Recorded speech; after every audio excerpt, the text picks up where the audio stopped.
Thanks, everybody. I'm not real good with doing the mic, so if you can't hear me, I'll make sure and hold it up closer somewhere. Yeah.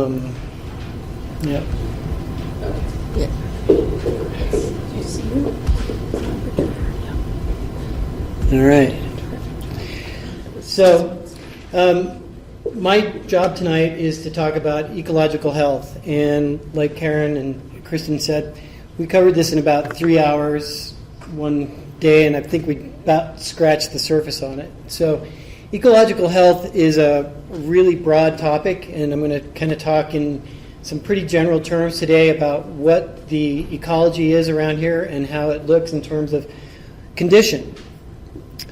What I'd like you guys to do is think about water resources and what part do water resources play in the character of Big Sky, and what kind of challenges are we going to be facing as conditions change. And there's several conditions that are going to affect ecological health. There's going to be land use, there's going to be weather and climate, and there's going to be people. So people are a big piece of what we're dealing with. And so if we look at the definition of ecological health, don't get confused with environmental health, don't get confused with environmental integrity. We're not talking about what the region looked like before people came. And really, what's the goal of working with people and the environment together? People are on the land, people are part of the ecological health, so it's got to support us playing in the rivers, swimming, fishing, and be productive. And one of the things that we want to look at as we go through ecological health is diversity. What is the ecology or the ecosystem supporting around Big Sky? And that's a big difference between ecological health and an ecosystem. And as we go into ecosystems, the basis for ecosystems a lot of times is watersheds. And Kristen talked about where we are in the watersheds and who's affected by this. A lot of people downstream. Just wanted to take a quick look at where we are in terms of the two watersheds, the Madison and the Gallatin, and then all the sub-watersheds that make up the Big Sky region. Just looking at that, you can see that there's a lot of complexity and a lot of differentiation between various places within our project area. And as Kristen noted, ecology ends at political boundaries, so we really don't need to look outside of that at all. So what is a watershed? That's another piece of the ecosystem. A lot of times we see ecology change based on watershed conditions, watershed characteristics. And so you look at Big Sky in particular. Before people came, we had the streams, the rivers, the forests, and those are all very fundamental pieces of the ecology.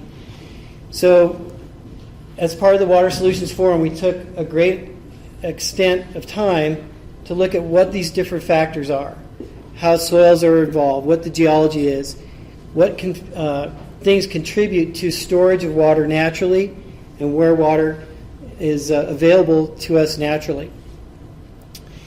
And watersheds, there are different factors of them, different sizes of them. So we have maybe 4 or 5 small watersheds as part of a bigger watershed. All these things interact. There's a lot of interplay between the differences in those watersheds. When you talk about watersheds, you get into aquatards, aquanerds. Oh, aquanerds. Anybody here an aquanerd? You know where this is? Just real quick. That's Triple Divide Peak and Glacier. We talk about watersheds.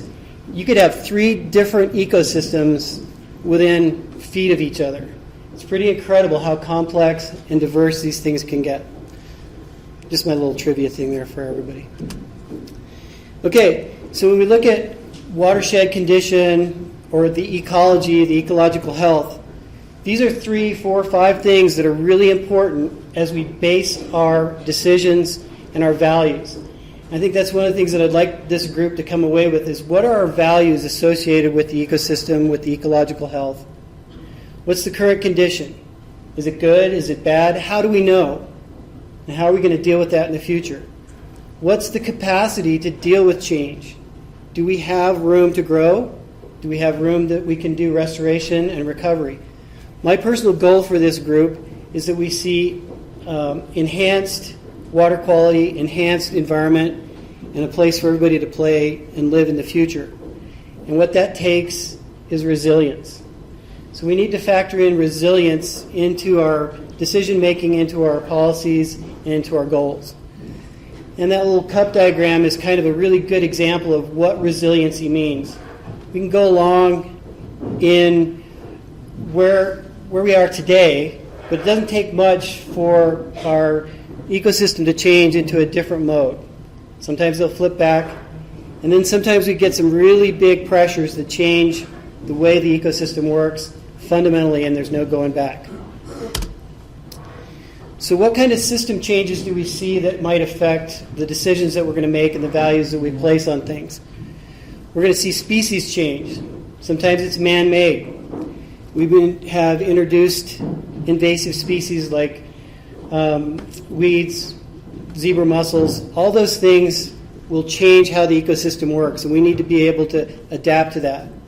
We see management regimes like wildfire. We've suppressed wildfire.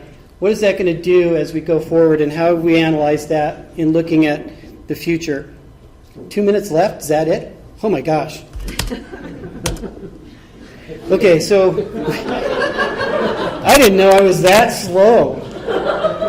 All right, so real fast, we looked through a variety of different things in terms of what the current ecology is. This is one of the bigger ones that we're going to contend with, and that's climate change. And we took a great look at that. We're going to analyze that further, but we found a few places where we have gaps in analyzing that. This is so bad. I'm sorry. I don't know if I can skip through all this. Do we have a healthy watershed or not? Kristen mentioned the TMDL and some of the affected watersheds that we have here.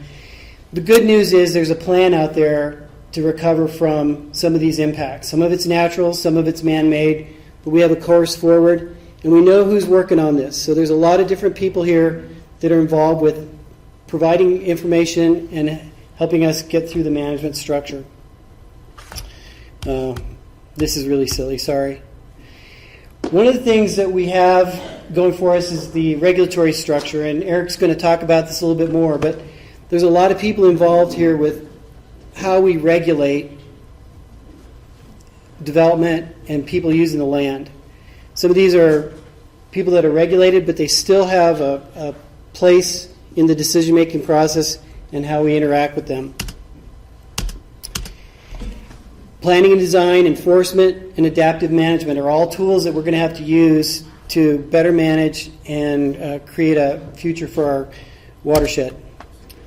And I was going to have a lot of fun with you guys today. Sorry about that. I think the take-home here for this, though, is going to be community values. As we step forward in the next round of decision-making and policy and discussing who are we, it takes a village, it takes a canyon, it takes a club, it takes a resort, and we want to build a legacy here. These are a couple groups, and we'll see more in terms of the example communities. But these are two communities, Lake Tahoe and the Yampa Valley up in Colorado. These guys did it without regulatory pressure. Basically, there's two ways to do ecology, and that is by rule, where you have the Endangered Species Act and you have to act accordingly, or you can do it in a voluntary way. That's what I hope for this group moving forward, is that we do a consensus-based voluntary management system. And there's crazy stuff out there. Don't worry. Let's dive in. Thanks.